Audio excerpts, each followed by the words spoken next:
Good afternoon. Hi. Kamusta? Okay naman.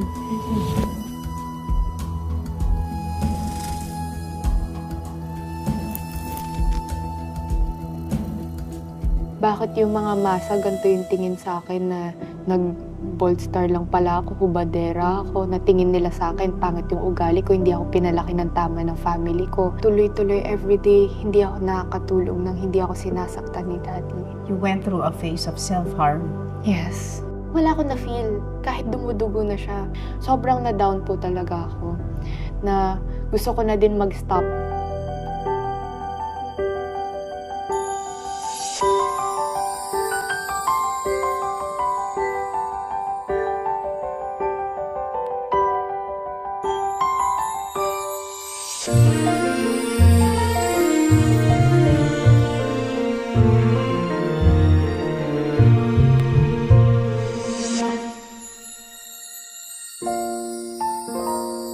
It's Balitang Highlight, kaya huwag kalimutang mag-follow, mag-subscribe sa ating channel. Mabuhay!